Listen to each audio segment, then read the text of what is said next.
Hey, what's up, everybody? Bdf 44 coming at you with another video. It's been an interesting day, man.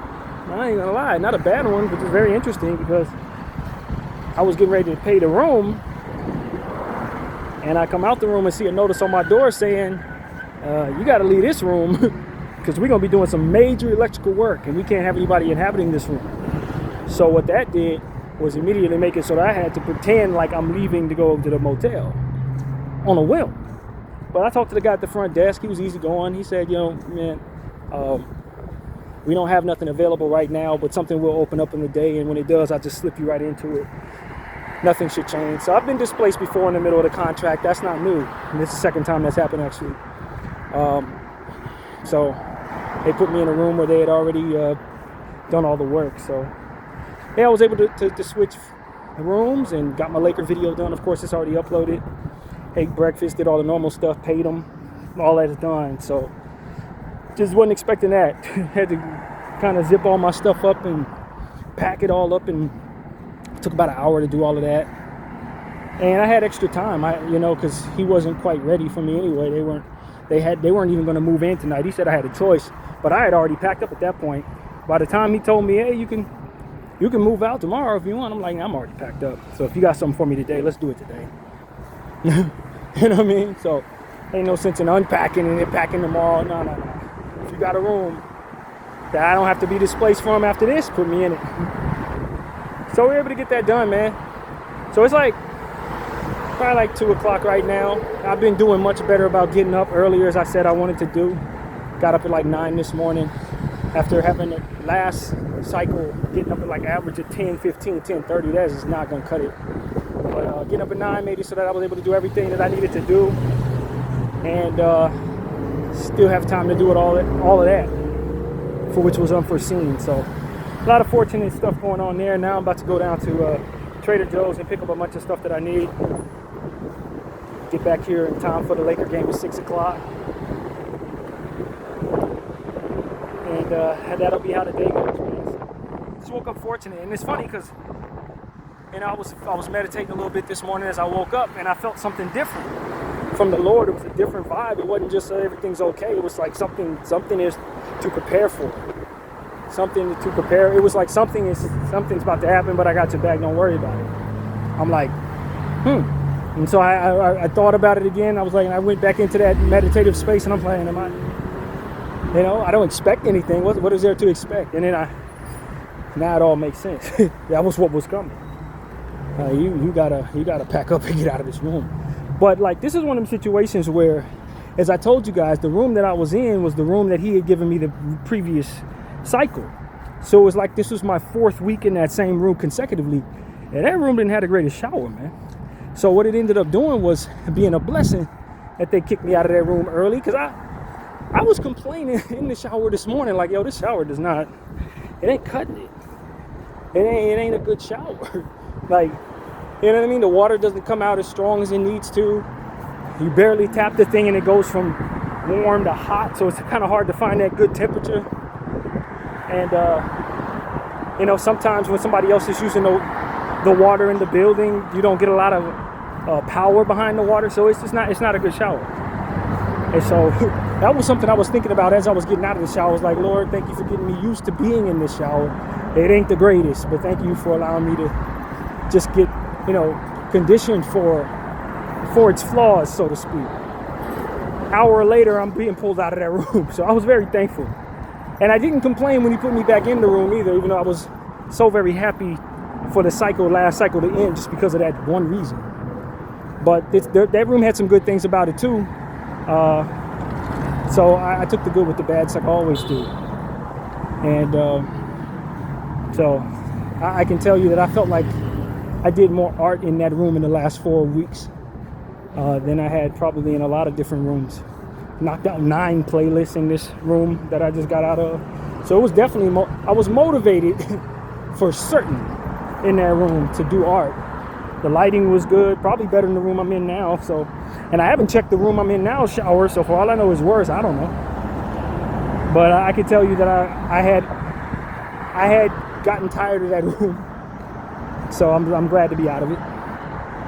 But it was accumulation. It was funny because last night I did another playlist, my 9th one, on the month.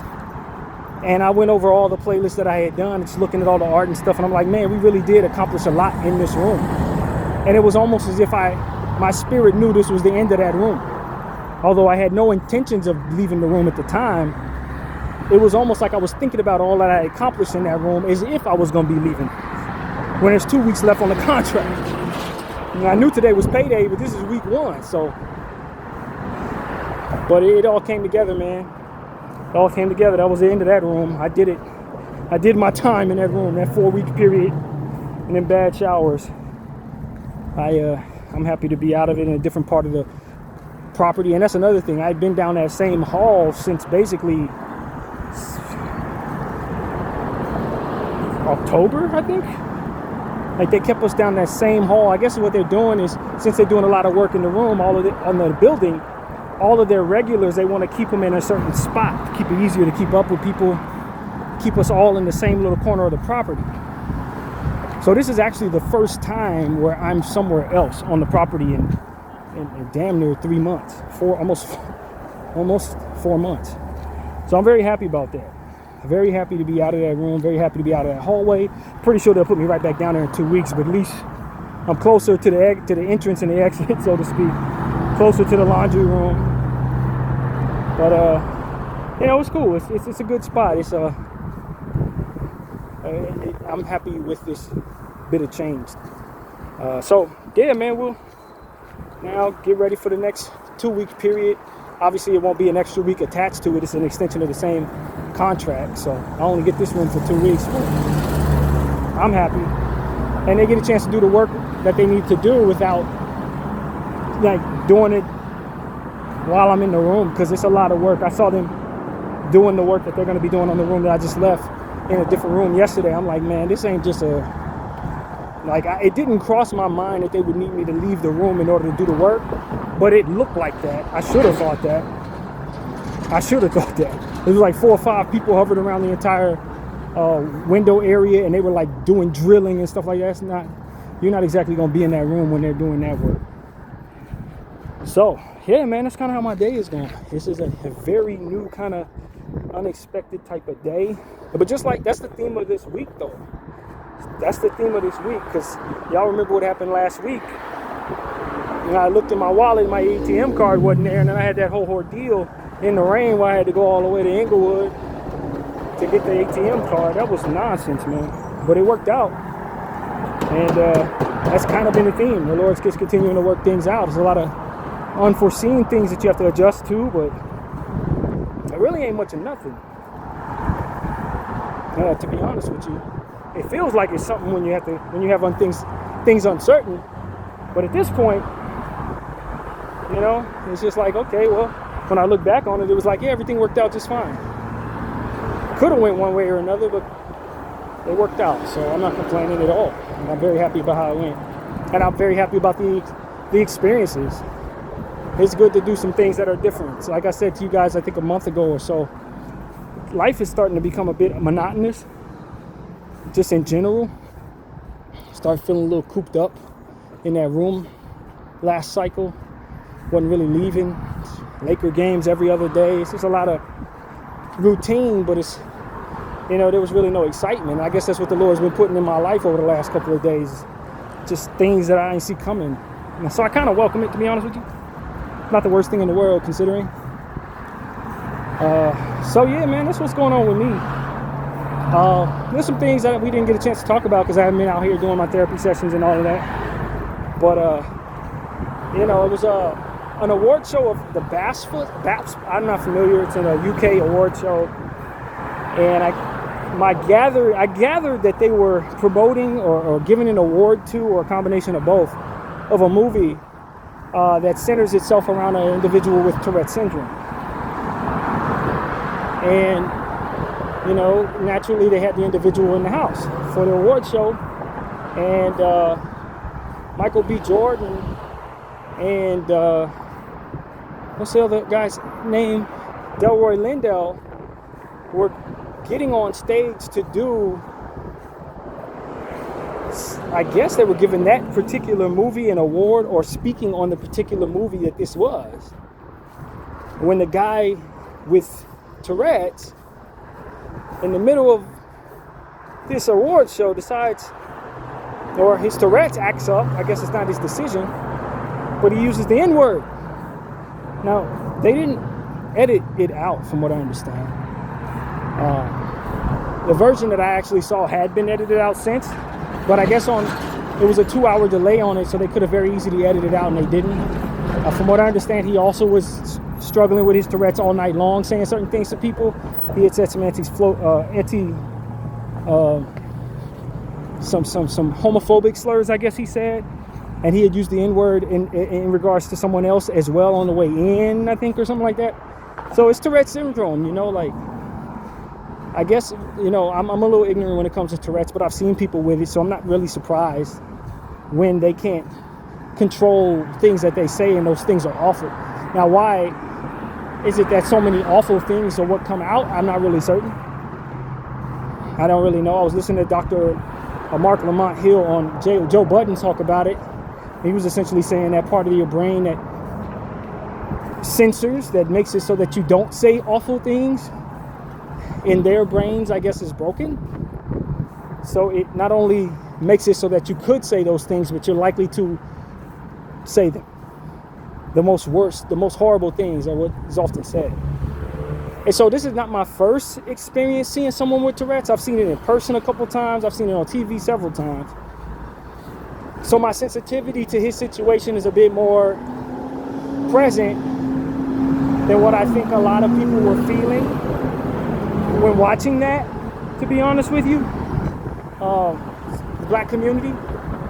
I think my gripe is more so with how they handle the editing process rather than with the man's Tourette's. I know a lot of people were concerned about the potential of him being planted there to say those words out of some disrespectful intention, or just to, as they call it,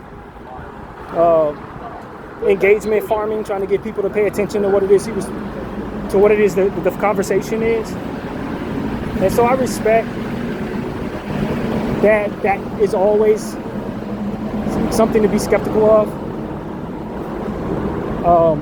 People are always in this era trying to clout chase, trying to bring awareness to whatever it is that they're trying to promote. And this is a prime opportunity to do that. You use this Tourette's to say the N-word. Now everybody's paying attention to them, paying attention to the movie, paying attention to the award show.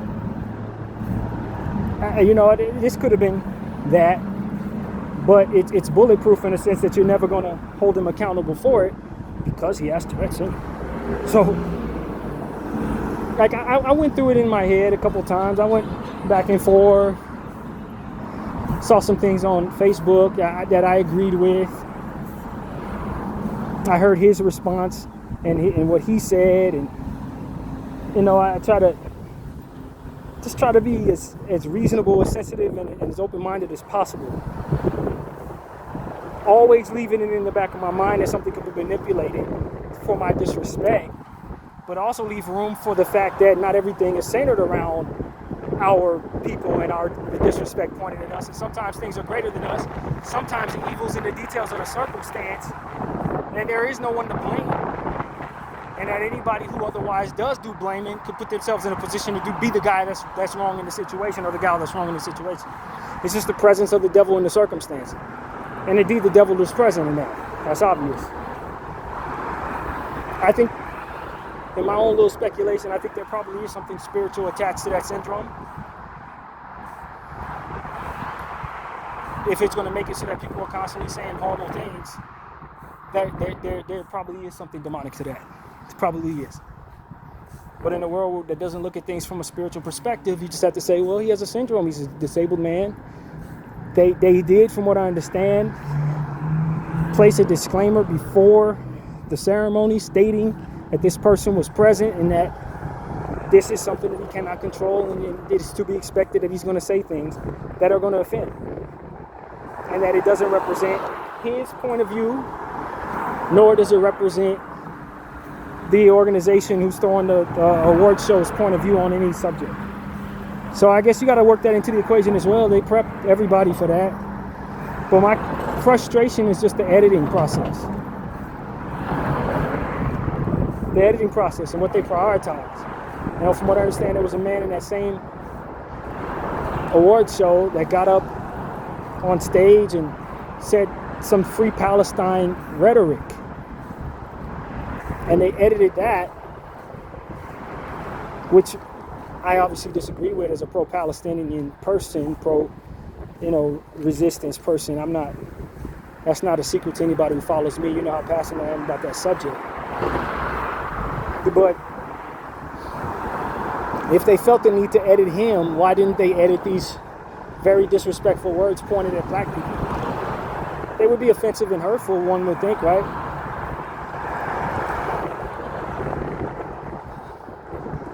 It just speaks to the racism behind the interests of anyone who would understand what's going on in Palestine, but still try to silence those who are in support of a free Palestine. If you understand what's going on there, and your intention is to silence the people speaking up on it, then your racism is present in that action alone. And so that you would be disrespectful toward African American people or any other people of color, this is more of what it is that ultimately represents you in that way. And so, am I surprised to see someone who see a team of people or an organization of people who try to silence people who are pro-Palestinian be disrespectful toward black people? No, I expect them to. They're racist.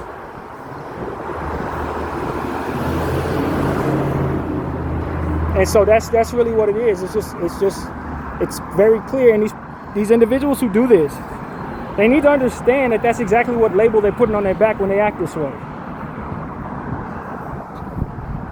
Zionism is not a healthy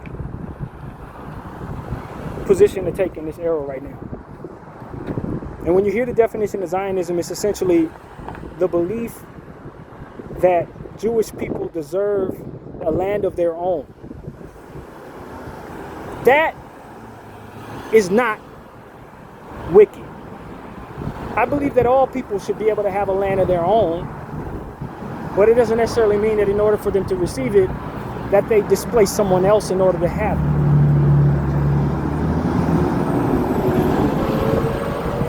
I think there's plenty of land on this earth that can be reserved for the Jewish people.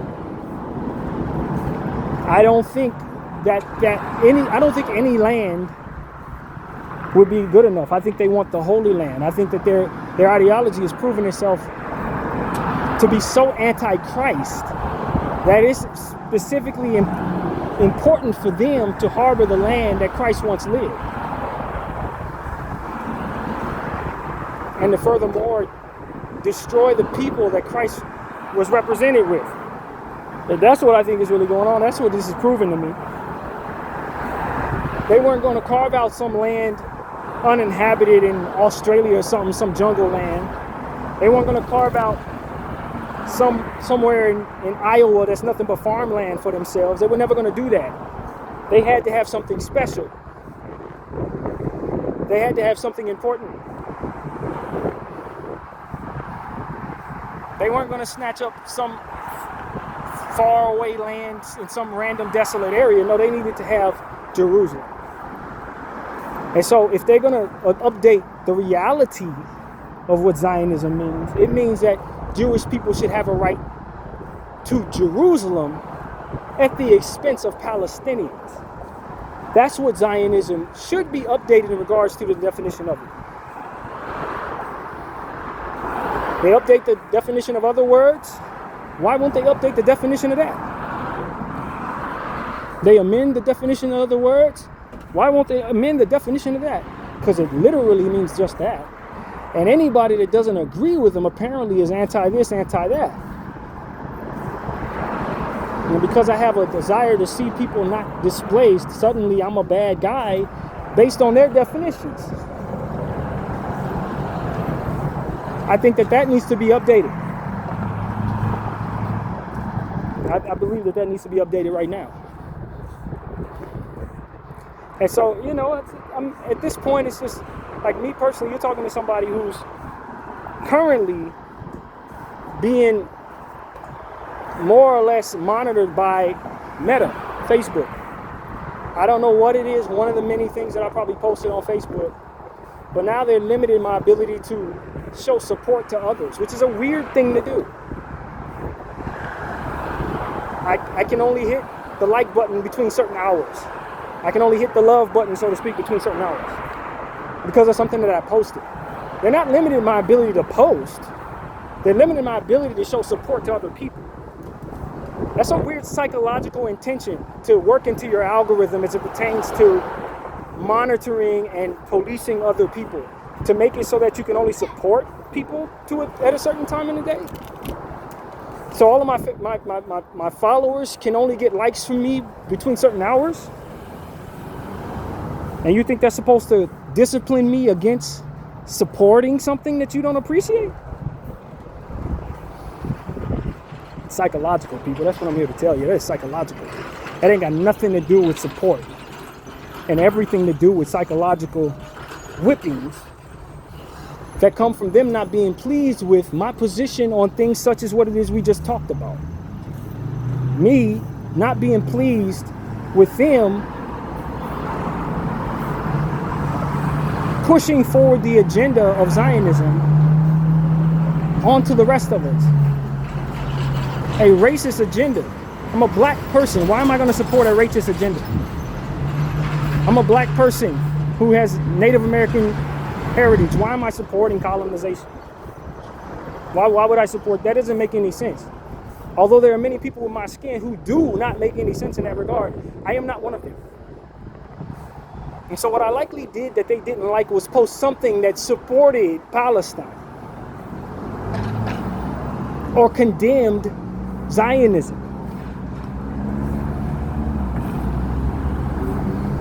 And they're scolding me for that.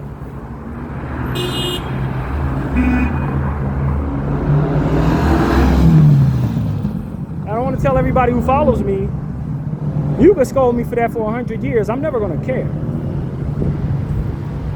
You can scold me for that for the rest of my life, and I'm always going to feel the exact same way, because at the end of the day, I don't feel it's okay for anybody to steal anybody's land, kill anybody's kids for really any damn reason, including saving my own life.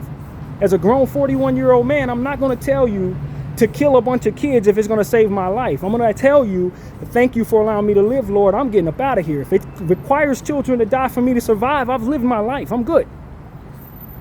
Why don't Zionists feel that way?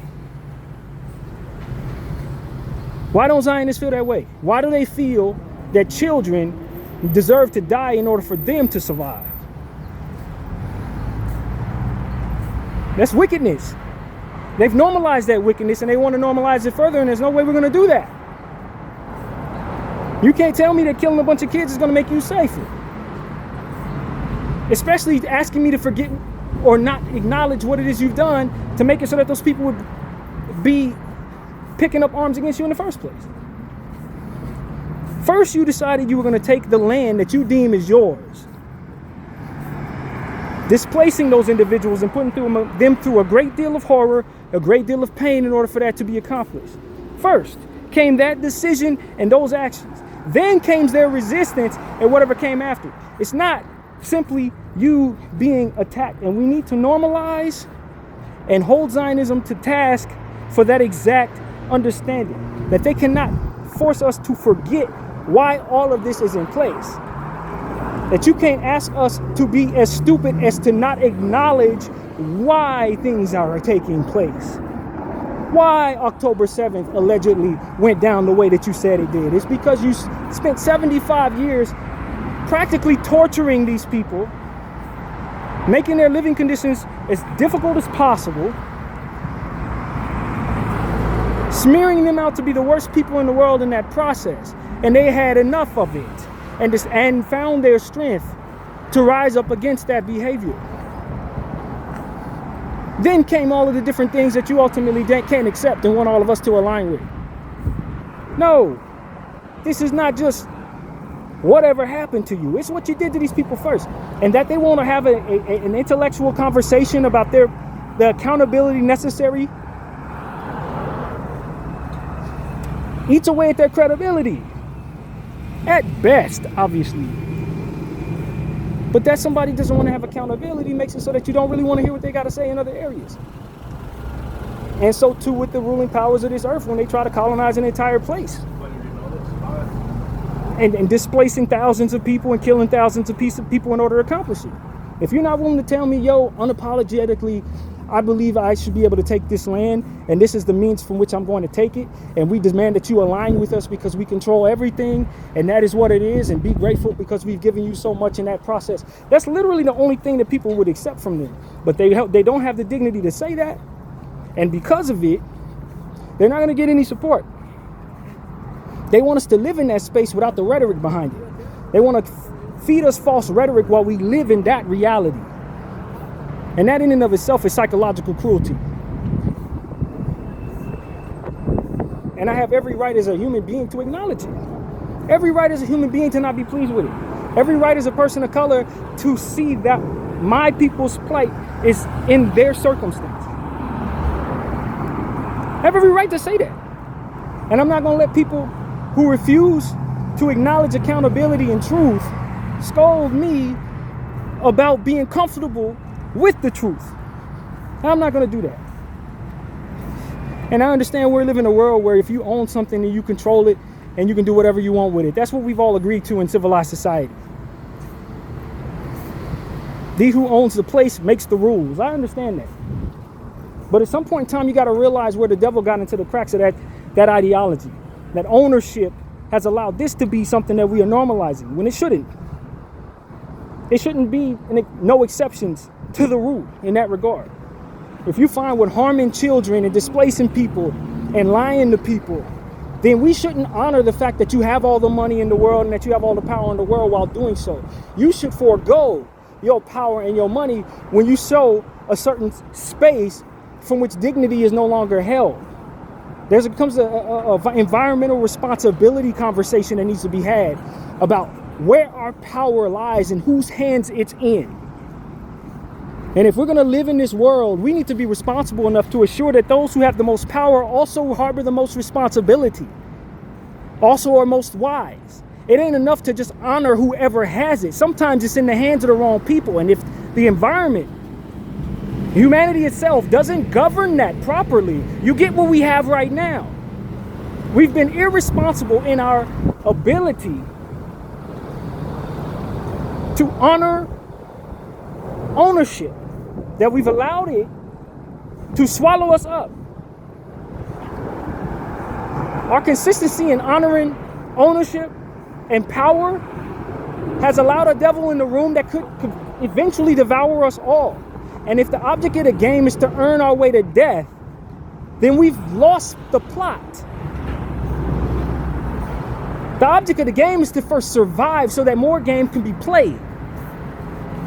Not to allow those who harbor the winning ticket to kill us all. We've lost the plot, humanity. That's the reality of it. In the presence of trying to be politically correct, culturally, whatever the word would be, we have allowed for this poison pill to get into the room. And there's no way to undo this unless we all collectively come to the conclusion that it's our responsibility to do so. It's not somebody else's responsibility. You've let bad guys control things, and now bad guys are telling good people they have no right to tell the truth about things bad people do. Nah, I'm sorry, friends. At some point in time, we got to look at the environment and say, yo, how we let this happen? Don't look at the bad guy and ask him to hold himself accountable. Look at the rest of us and say, why haven't we stopped this nonsense from happening? And that is exactly what we need to do. In the presence of the bad guy scolding us for telling the truth, in the presence of the bad guy telling us he's going to take things from us, in the presence of the bad guy telling us he's going to blow the whole thing up, you're going to blow the whole thing up any damn way. Everything's at risk any damn way because of you being in position to harbor the power you do. It's exactly what I got to say to Zionism. We're all at risk because you are in control of shit. Because you've allowed racism to be on the forefront of your intentions in life. Because you've allowed your narcissism as a people to get completely and utterly out of hand. And as a result, it is unwise for a person like me to tell the truth about you, but it's too unwise for a person like me to allow you to continue doing this without being held accountable. So what am I going to do? Either way I move, I'm unwise. I'd rather be unwise fighting that for which makes us worse than be wise and allowing it to continue to control things without accountability, without being checked, so to speak. At some point in time, we got to break the rules to fix the problem. And you got these people stirring up the pot all over the world, arming militias all over the world, victimizing children all over the world, controlling the biggest country all over the world. And I'm in the center of that country, and I'm supposed to be cool with it because they scold me? Because they told me I have no right to tell the truth? Nah, fam, at some point in time, you gotta undo that psychological nonsense and understand what your responsibility is as you pass forward whatever it is that you got going on toward a new generation. You can't let these people get out of control any further. You can't. Because if you do, you're gonna pass forward even more trouble to your children.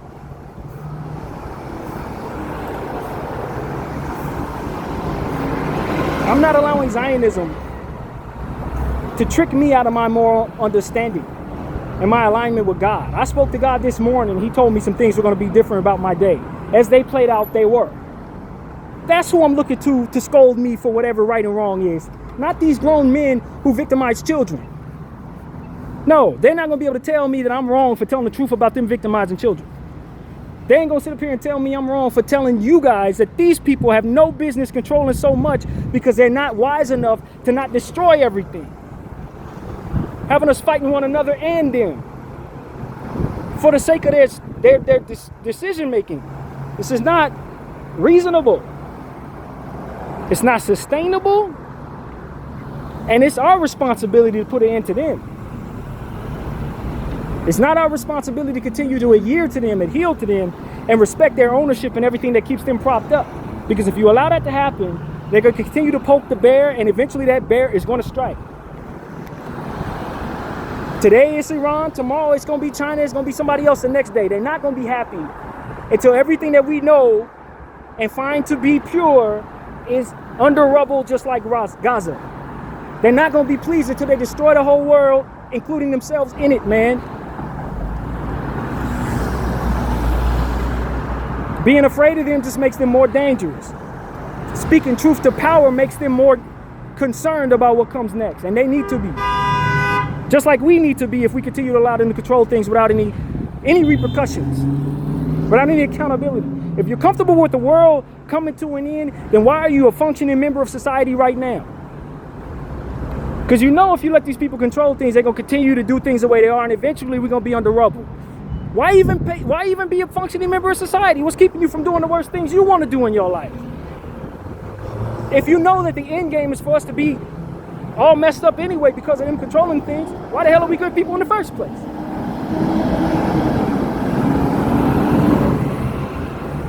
You have people who are torturing and eating people, keep us under control, psychological control. We're supposed to be removing the problem from the situations to preserve our existence as human race. And if we don't properly identify what the problem is, then we're always going to allow the wrong things to take place. And it's going to be consequences thereafter.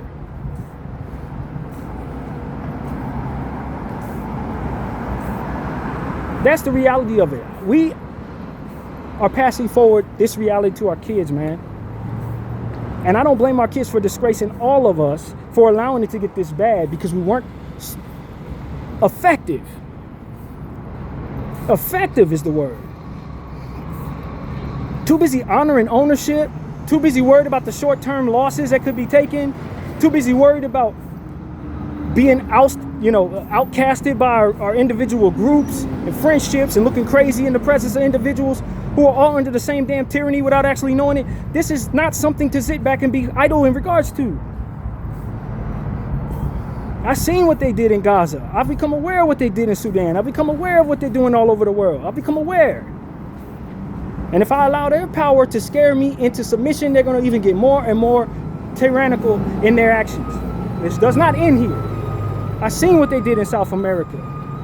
I understand what they're doing with different things all over the world to make us worse. I understand they rigged the stock market. I understand they have all this power. How they get all this power? Our compliance. Our adherence to the psychological nonsense and pressure. Our adherence to them scolding us like we some type of children underneath their grown-up overseeing or what have you. No. And then you go fight their wars for them, be the gun for them, as they continue to bully everybody else off of the strength of your fist. No. America, it's time to stop being irresponsible. Because it's going to be your fault when they blow the damn world up. It's going to be your hand that blows it up for them. And in the aftermath of that reality, all it is left is to blame those who let it happen. And that is exactly where we are before it happens, if we're smart enough to see things correctly. When you see the aftermath of what happens when they control things going forward, you will know why the urgency in my voice is as it is. Why the urgency in other people's voices is as it is. Why Aaron Bushnell set himself on fire. Do you understand what I'm saying to you? You got to put an end to this. And you can't be afraid of how big and bad and how powerful they are and how many losses you may take in doing so, because you're going to lose everything if you don't. You're going to lose it all. And the measures they're willing to take to put people through things, I understand how you can be afraid. I understand how you can be worried about your mortality in this circumstance, how you can worry about your children in these circumstances. But like I said, if you don't put an end to them, it's going to get worse. We're going to lose even more people.